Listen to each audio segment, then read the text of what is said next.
5 out of the box, and so he was such a great player that if we had to deal with running downhill at him all day, it was going to be tough. And so if you look back to those first 2 drives, a lot of times we forced him outside the box with formation, so we didn't have to run in those on him. Okay. What are you thinking all week long? Everybody's saying USC can't run the ball on Notre Dame, and Notre Dame can run the ball, and your game plan looked like it was. You're going to run it right at them. What's going through your head when you're hearing everybody say you can't do that? Well, I think they are really good on defense. They're really good against the run, like they've done versus everybody all year. And I think you got to take a different approach with them. If you just try to go downhill at them, you're going to struggle, especially with our inexperienced offensive line. So if you go back, like we were just talking about, the first 2 series, you see a lot of spread out runs, a lot of different looks from the shotgun, and getting number 5 outside of the box. Because when we're watching that film, you just line up in normal formations and come downhill, you're not going to have very much success. And so we had to kind of do a bunch of different stuff that we hadn't done really before, that really wasn't normal in our system. What went into the decision to suspend Dylan Baxter? Well, my statement was made, and there was no word in there, just suspension. So, like I said in it, like the last sentence, we're done talking about it. Well, how is this? You didn't read the last sentence. How is this different? You obviously didn't read any of it. You added I suspension to it. I read all of it. Was suspension in there? Well, he's not with the program. You said he's not with the program. Wouldn't that indicate he's suspended? Like I said, we're focused on the guys that are here. We're focused on getting ready to play maybe the best team in the country. But in the past, when a guy has been, taken aside for whatever reason, you've expanded on it. You've talked about their need to kind of get stuff back together, and then they'll rejoin the team. Will he rejoin the team? This is all about no distractions, and so it's why we're not answering questions. We don't want our players, we want our coaches dealing with it. Our team has had great focus over the last couple weeks on the road, and the last thing we want to do is get distracted. And so we're focused on what we're doing right now, which is preparing to play the #1 team in the country, probably. Has he talked about transferring, or have you suggested? Like I said, I'm not talking about it. Where do you put Robert Woods in the Blitnikoff race right now? Well, not very high up if he doesn't practice. Robert didn't practice today, and so hopefully he'll be healthy this week. But outside of that, he's played really well. And I think the thing that's special about him is he's not as big as some of those other guys, which obviously when you're bigger it makes it easier because those catches that he's having to dive for are right in stride. But his ability to line up in so many spots, he did it all again. He even actually started running routes from the backfield in that game, that we usually use the smaller running backs to do. What's his injury? He's got a couple of them. Do you have an injury report today? Yeah, Robert did not practice, and Torrin Harris did not practice. Everybody else did something for the most part. What do you know about George? I don't. When you get into this kind of big environment, with for lack of a better term, a showcase game with Luck and with Matt, do you talk to Matt at all about not getting caught up in it, or not trying to do too much because of this particular environment? Well, definitely later in the week. Right now it's just about preparing. That'll be decision making on game day, and so we'll talk to him about that, especially because of how well he played last year. And it's not his fault he didn't start the clock. It's not his fault that we didn't stop him in 2 minutes. He did everything he could do to win that game, and so we got to make sure that he just continues to play the same way and doesn't try to force it, try to win it, because he's not playing against Andrew. You've developed a lot of quarterbacks. What makes Matt Barkley so different? I don't know that he's really different. We've been fortunate to have great ones here, a couple of Heisman winners. So I think he's right in the lines of them.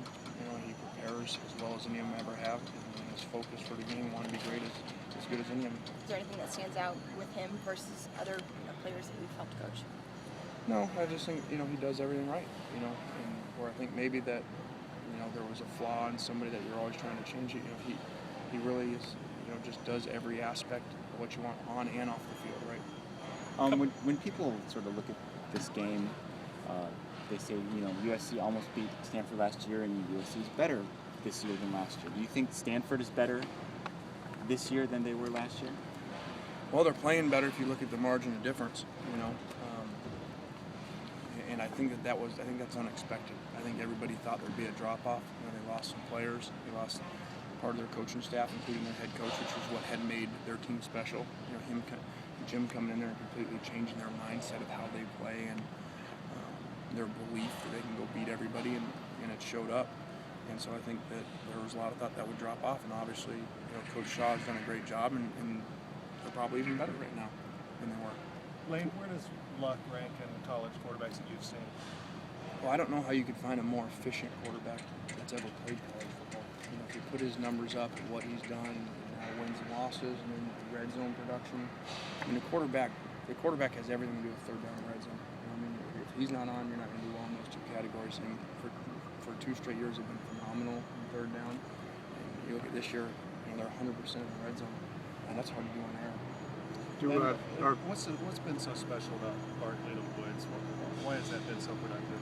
I don't know. I just think you got 2 kids that really work at being great. You know, in the off season when we're not around, you know, that they have the same mentality whether we're there or not.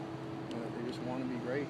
And I think what's unique with them is that they're halfway through their second year together. You know, they're not seniors that have been playing together forever. You know, they're doing these things like the touchdown pass on the rollout to his right, where somehow Robert knows that he's going to throw it behind number 5, and number 5 keeps running. Robert stopped right before Matt threw it. They were just on the same page. And we hadn't even practiced that exact look that way. Those are just 2 really special players and it was good to see because for whatever reason, there's been one game this year that didn't have chemistry, and that was the game before. They were just a little bit off, up at Cal, and so it was great to come back. Is there a chess match that goes on between a quarterback and a middle linebacker in a game like this with Luck and Filippo? Oh, I don't know. You know, there's so many other elements that go around it, and formations, and they do so many things, and it's amazing we're talking about, you know, maybe the best quarterback to ever play college football, but really they start with the run game. You know, that's who they are, that's what they're about. They're never going to go away from that, and it's great. You know, I said it last year when I looked at them. I love the style that they play with. You know, I've said that with the 2 places that I've been in. You know, I said that when we were at Tennessee about the way Alabama plays, and these guys do the same thing. I love the style that they play in. It's just, I guess I'm just old school that way. You know, your coach has said Notre Dame has no weakness.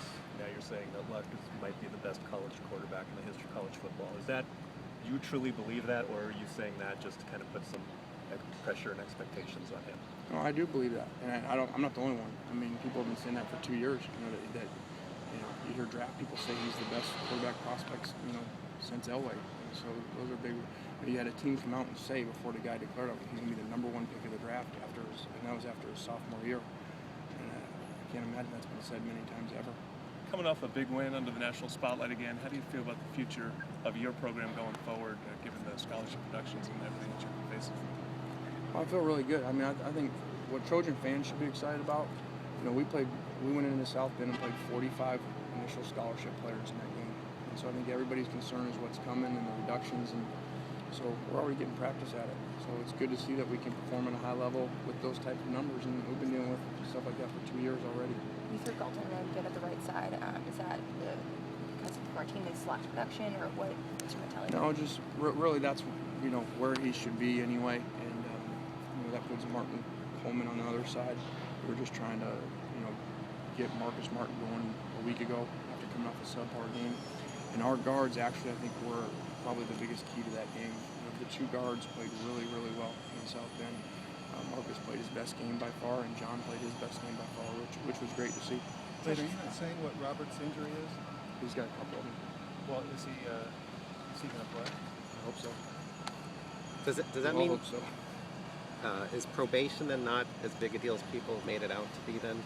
Well, I just think if you look at that, you know, when you look at a team that, you know, is 6-1, and you know, none of those teams are playing, you know, with free agency haven't happened to them and the reductions and stuff. So I just think it's good for our fans, you know, that you know, I've read so many things over the years about how bad it's going to get and how bad it's going to be, and you know, to come to play like that, you know, with that few players is really good to see. Say that they're a kind of a run-first team, and you guys have been playing